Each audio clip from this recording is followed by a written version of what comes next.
Ladies and gentlemen, my game of the year choice is here. Now, me and my community do our own different kind of game of the year. It's pretty much just the best game you played this year. You know, not all of us have got £70 to, spam every day and buy 5 games. And I also just prefer hearing about everybody's favorite game they played this year. We've had people choose Tomb Raider. We've had people choose Expedition 33. We've had people choose Dispatch, Silk Song. Someone mentioned Donkey Kong as their game of the year. Nier Automata. It's beautiful. Metal Gear Solid 3. Games all over the place. But now it's time for my game of the year. But if you are wondering, my chat's game of the year collectively was E33. Big shocker, right? Big shocker. So, we are going to get into my top 5. Let me give some special shout-outs, though. Some special shout-outs to some games I played this year and absolutely loved. And I can't believe I'm starting my special shout-out with Marvel Rivals. I bet you guys didn't expect that. I am an RPG Andy. I don't play competitive games anymore. But I did grow up on them. And I played Marvel Rivals when it came out this year. And it was nostalgic. And it was fun. I was a Hulk main. And it was just fun. I put like 35 hours into it. I wasn't tryharding. I just had a good time playing Marvel Rivals this year. I never played Overwatch or any games like that. So maybe that's why I enjoyed it a lot more. I just had a lot of fun playing Marvel Rivals this year. It's not made it into my top 5. I thought I would give it an honorable mention because it just brought me back to some competitive gaming. I even streamed it a few times, if you guys remember. So yeah, that was really fun. Guild Wars 2 was a fun game. I played Fable, Devil May Cry. Borderlands 1 nearly made it into my top 6. Just missed out. Same with Baldur's Gate. And the one that hurt that didn't make it into my top 6 is BioShock 1. But special shout out to all of those games. We played some great games. And number 6 is going to piss people off, but I don't care. So let's get straight into my list. At number 6, and I know I meant to do a top 5. At number 6, we're going with Avowed. I know. I don't care, though. I had so much fun playing this game. And I got it with Xbox Game Pass, so I played it for £1. I just had a lot of fun playing Avowed. I saw it getting hate everywhere, and oh, it's woke, and oh, it's not Skyrim. At the end of the day, I just had so much fun playing Avowed. I just did. It was just a really fun game. Chat was enjoying it. Well, the chat was active. The story was cool. Nothing really was a 10 in Avowed. Everything was just 7 to 8. And that's fine. And it was just a really fun game. I really enjoyed the combat. And it had the loot dopamine of like an ARPG. There were special loot finds and stuff like that to find. And I honestly just really enjoyed Avowed a lot more than I thought I would. It also just brought back my love for first-person RPGs. It was fluid. Music was alright. I just really enjoyed Avowed. I know. I don't know why I feel guilty choosing this. I don't know why. I was going to give it an honorable mention, but I wanted to put it in my top 6 just to show you guys that I don't cater to anybody. This was just a really fun game to me, and I wanted to put it in my top 6 games of the year. I highly recommend it to anybody who's into first-person RPGs. I know it's not a Kingdom Come Deliverance 2. I know it's not a Fallout New Vegas. I don't care, though. Do you know what I mean? I played it, and I had so much fun. And I finished the story, and I might go back for DLC. And yeah, my biggest complaint about it, the companions were bad. Um, and oh yeah, and there were some performance issues. That's about it. Music wasn't really anything special either. I just had a lot. I just had a lot of fun playing it. And again, I mean, look how beautiful it looks. Again, I got it for £1 on Game Pass. That just felt great as well. It felt great, like I was tricking the system. Maybe that made it better. And chat was really enjoying it as well. I streamed this whole game. There's loot everywhere, and yeah, I really enjoyed Avowed. Hot take probably, but yeah, definitely one of the best games I played this year. Next up, a lot of you might not know this game. It's a very underrated JRPG series. I've got hiccups. But it's slowly becoming one of my favorite JRPG series ever. And that, ladies and gentlemen, is Trails of Cold Steel 2. Man, I put 100 hours into Trails of Cold Steel 1. This is number 5, by the way. I can't believe a game I've put 80 hours in is number 5. That just shows you how packed the list is of the games I played this year. Trails of Cold Steel 2, man. What a journey. The best world building I've played in a JRPG, hands down. Trails of Cold Steel 1, Trails of Cold Steel 2. The best NPCs. The NPCs are just hilarious. They've got their own stories. They've got their own vibes. I love the quartz system. I love the turn-based combat. I love the amount of builds you can make. And the music. Oh my god, Nihon Falcon. The team there just make amazing music. Yes, I know it's PS3 graphics, but as we always know, and as I always say, atmosphere over graphics all day long. And this game is chock full of atmosphere. The mech fighting was really cool. Reen's story, all the characters. I really feel it's a shame that this isn't higher up my list, but if you haven't played the Trails of Cold Steel series and you're into JRPGs, do yourself a favor. Go and play Trails of Cold Steel 1. This is Trails of Cold Steel 2. I can't wait to continue Reen's journey in Trails of Cold Steel 3. We will for sure play that this year. And yeah, brilliant game. I can't even... This one was a bit slower than number 1. I preferred number 1 to 2. That's about it. I can't even put a... I can't even nitpick this one. More voice acting would be nice. And that's about it. Brilliant game. Highly recommend it. Yeah. I really can't fault this game. It's just so good.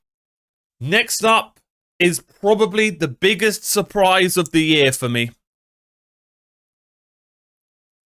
I can't believe I played one of these games this year. And not just that, I was in a gaming rut in February, March. And I was playing games and I kept ending them and nothing was really grabbing me. And I was like, oh man, am I forcing content for my gaming channel? I just can't find a game to enjoy. And then I played Yu-Gi-Oh!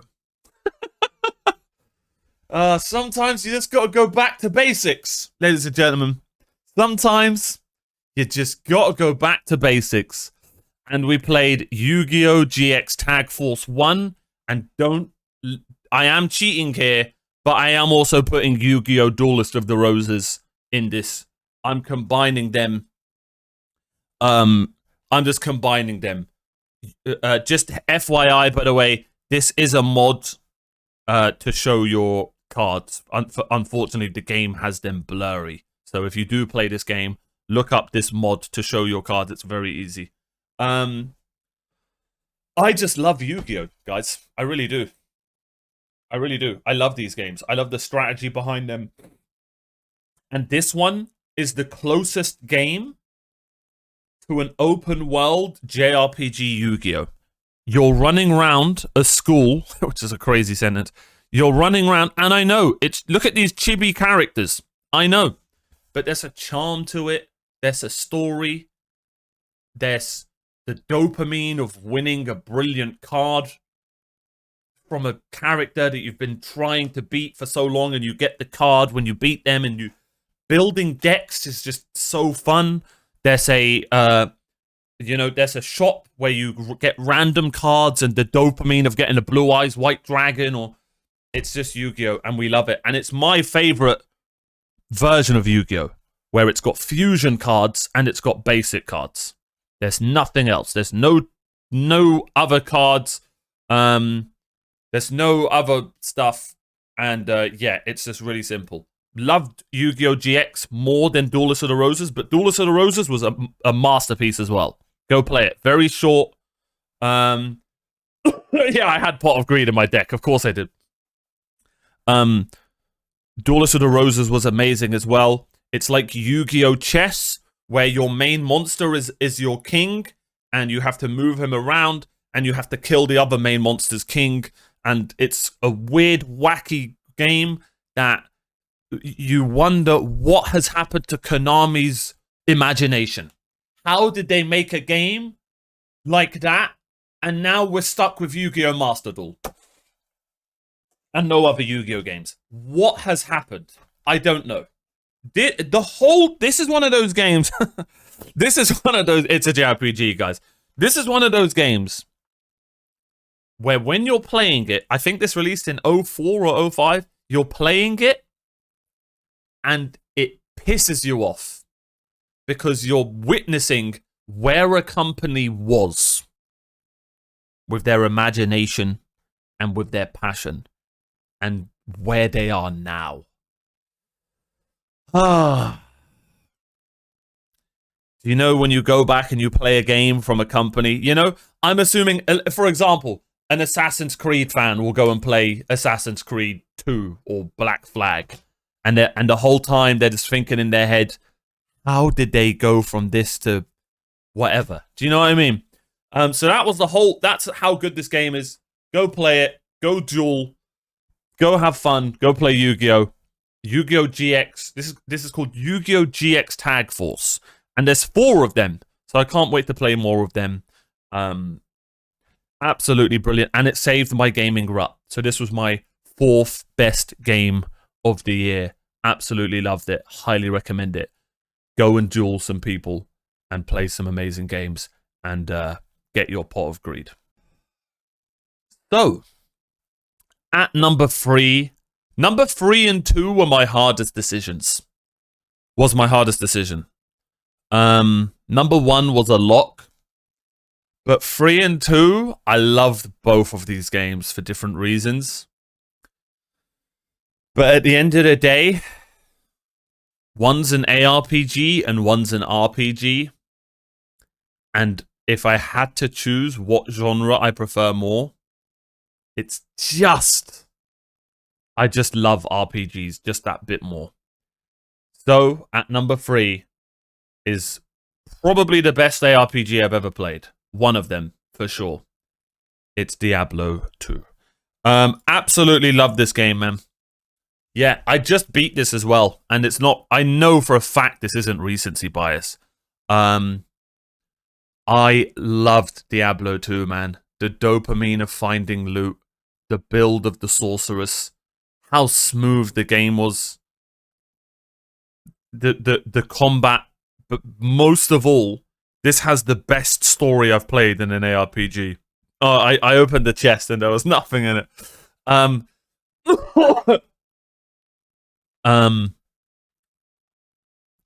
This is just... I mean, there's a reason this is an ARPG that people still talk about 25 years later or whenever it came out. Chat was really enjoying it as well. It always, you know, I am a streamer. So it always helps when my community is enjoying the game that I'm playing as well, and they're being active and talking in chat, and, you know, we're talking about builds and stuff like that. So that does always help as well. But man, the music, the combat, but the story, bro. The story of the brothers and trying to bring back hell, and the voice acting and the cinematics. Man, it was so good. The boss fights were so good. Yeah, I could easily see myself playing this again, and probably playing the hard version and then the nightmare version. We are actually going to be playing Diablo 3 soon and Path of Exile 2. This is like what Avowed did with first-person RPGs. This has reminded me how good ARPGs are. I was kind of just sticking to RPGs and JRPGs this year, but now and then a game like Avowed came along, a game like Yu-Gi-Oh came along, and a game like this came along to just remind me that, you know, sometimes branch out and play some brilliant games, you know? Oh yeah, and that feeling of getting my first rune word in Diablo. Does it get much better than that? Yeah, these Let's Plays, this was so fun to Let's Play. Go check it out. Diablo 2 is the third best game I played this year, and it wasn't even close. I'll be honest, the top 3 were quite far away from the ones underneath them. And to be honest, I could have had this at 1. I could have had the second one at 1, but I feel like 3 is a brilliant place for a game that is old, but runs like butter and still holds up to this day. Highly recommend. Now, at number 2 is one of the best RPGs I've played. It shows you that no matter the graphics, the atmosphere, the vibe of the game, added with brilliant music and a good story, can beat any game with 2026 graphics. The second best game I played this year, and I can't believe this isn't my game of the year. I thought hands down this is going to be my game of the year, but then just something special came along and beat it. It's a shame that it's not my game of the year because it's one of the best games I've played. But at number 2 is Dragon Age Origins. Man. The story of this game, the companions, Alistair, I freaking love that guy, man. Probably my favorite companion ever in a video game.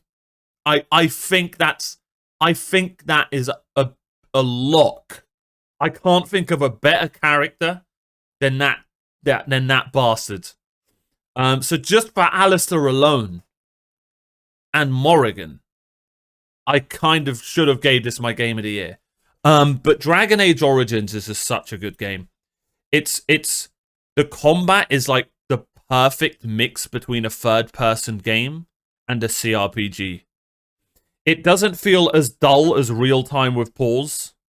Not that I don't like Real Time with Pause games, but I don't know, man. I'm surprised I haven't seen games do this format more. I really am. This isn't just a turn-based game. This is the perfect mix of turn-based and action combat. And I haven't seen a game use this style of combat. It's almost like MMO combat, but I can't. It's unique, but not, because it's mixed with so many MMOs and Real Time with Pause and turn-based all in one. It's a really unique combat, and I absolutely loved it.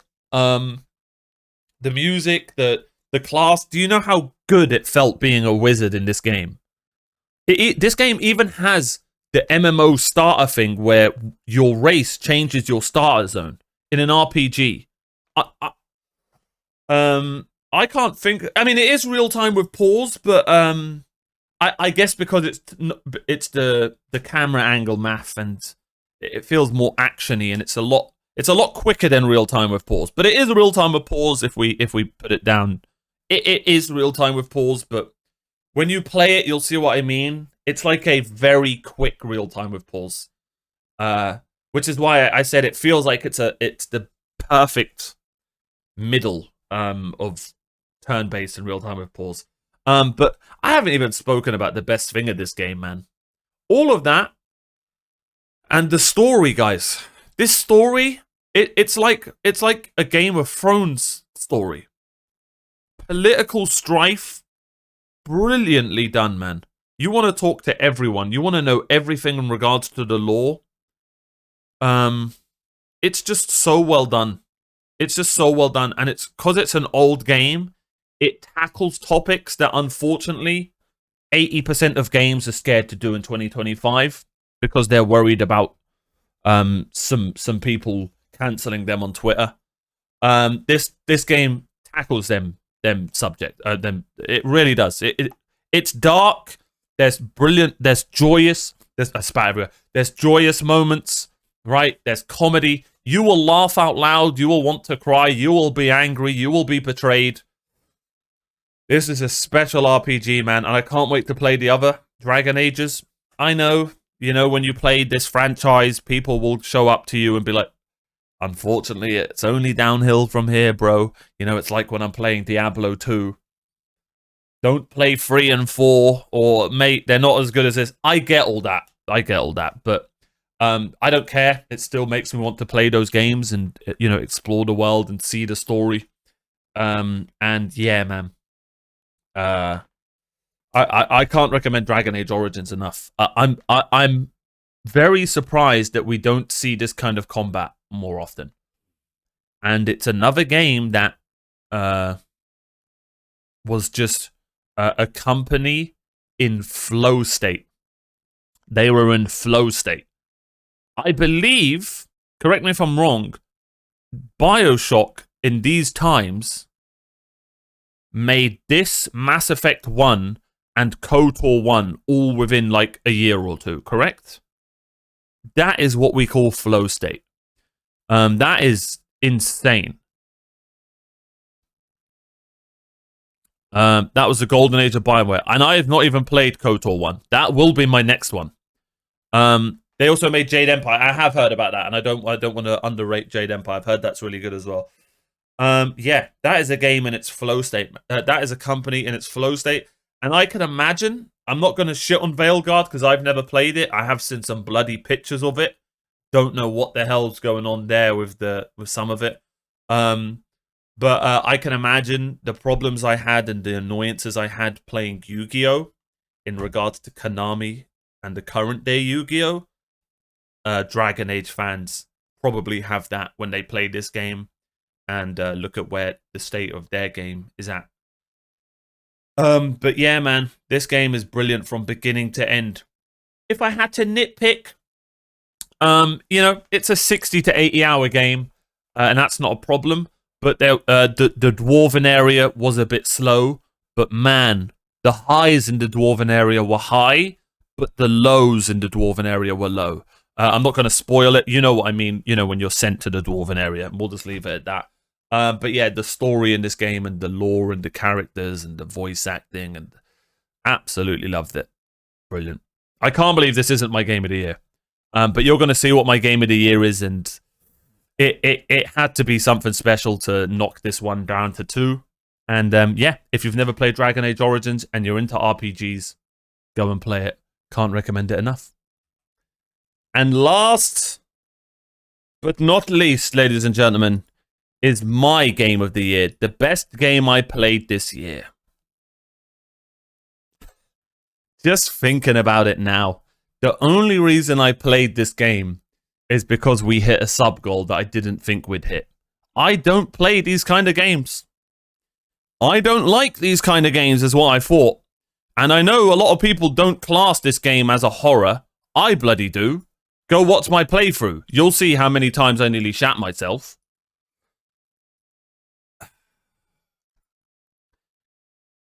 I had to play this once a week. And thank God that was the case.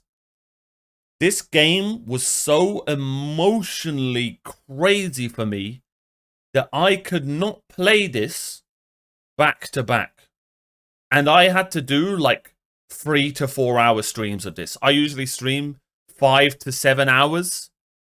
This game, by the end of the fourth hour, I was a zombie, bro. I was a zombie. And speaking of zombies, they're bloody in the game. Guys, it's Hello Kitty Adventure 1. No, it's The Last of Us. It's the bloody Last of Us. What a game. What a masterpiece, man. This game made me feel like I was playing, in a weird way, my favorite franchise of all time, Uncharted. And that's not the only reason it's my game of the year. But if a game makes me and reminds me of my GOAT, Uncharted, but instead it's just a southern badass called Joel and an angel called Ellie. Man, I love those two. Man. I played this on hard mode as well. Bloody hell, was it hard. Oh, God, I've still got PTSD from those clickers and missing every shot with like 4 bullets and a brick. But I wouldn't change a thing. It was brilliant, man. Man. Just thinking back to the start with Sarah and how dark that was. They didn't even give you time to breathe, man. This game didn't even give you time to breathe. They said, yep, that's this game. I'm not going to spoil it, but that's this game. That's what this game is. You know, it's like when you're watching Game of Thrones and you're like, okay, after season 1, everyone I like should be alright now, right? And then season 2 comes along and it's just like, there is no happy endings in the world of Westeros. This is the same shit. There ain't no... oh my God, bro. It was so real. The voice acting was maybe, for sure, some of the best I've ever heard. The music, how subtly they play it and use it so well. The world was beautiful and ugly and horrible at the same time. Joel's character, man. God, I get emotional thinking about this game. You can relate to Joel in the craziest of ways. Bro. Like, the protective person. If you're a protective person, man. And you know what I mean? You don't talk about your emotions and stuff, which I kind of am. Bro, Joel is such a well-written character, man. And then especially how it all ends just sums up, like, how, like, oh, man, how us men think. I don't know who wrote The Last of Us, but what a writer. Obviously I loved Ellie and I loved the other characters. But Joel's character, bro, just thinking about how good he was and how well written he is as a man that's trying to do the right things, ends up making mistakes, maybe by trying to do the right things, doesn't want to love too much. When he does love, maybe he loves too much. I don't know, man. There was such a complex and insanely well-written character. And the graphics were amazing. Chat was really enjoying it. I always love a game when my chat enjoys it. If I had to nitpick, unfortunately, this game ran like shit. You know, if this game is my game of the year and I was having tech issues, and my chat knows how much... I just punched Ellie there. Sorry, Ellie. And my chat knows how much I hate having tech issues on a game, then the game is special. And this was just a special game. The highlight of this game, and it nearly... I never cry. I really don't. Not that, oh, I'm a man, I don't cry. I just don't. I'm just telling you the truth. This game nearly made me cry. Man. And it was the moment where Ellie and that guy, and, you know, I'm not going to spoil it, and then in my head, I thought Joel was going to come and save the day physically. I'll never forget it. I thought it was going to be the classic, he's going to show up right on time. But Ellie already finished the job. I'm trying to be really subtle here. And then Joel's there for her mentally. And just like grabs her face and says, I'm here, I'm here. And it was such a beautiful moment, bro. It was such a special moment in gaming. Yeah, I am talking about that. It was, oh man. It was special, man. I can't wait to play number 2. It's, you know, I hate bloody sequels and 3s and 4s currently, because every game I play, someone shows up in my chat and is like, oh, it's only downhill from here, mate. I was just playing Diablo and they were saying that. They're saying it in Dragon Age. All right, I'm cooked. They're saying it in The Last of Us. But I'm going to play these games and make my own decision. But yeah, man. This is a special game. Don't be like me and put this game to the side for years and years and years. Now that you've heard me talk about it, go and play it. Do yourself a favor. Do yourself a favor. This is a movie of a game. And I mean that in the best possible way. Not that the gameplay is not really fun. As you can see, look how good the game looks, and everything's on low. I just want everyone to know everything's on low. You can tell at parts, but yeah. Just a special game. Some of the best character writing I've seen in the game.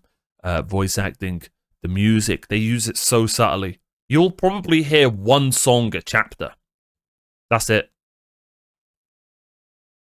And man, there are a lot of jump scares and spooky moments, and yeah, this is just a nearly perfect video game. And yeah, I can't wait to play 2. I can't wait to see more of what Naughty Dog have planned. And this is the best game I played this year. Let me know yours in the comments down below. Thank you so much for watching. Like and subscribe. Join the Patreon. Every game that I played, I've Let's Played. So go check out the Let's Plays if you want to watch them. And yeah, have a great year. And thanks for being you.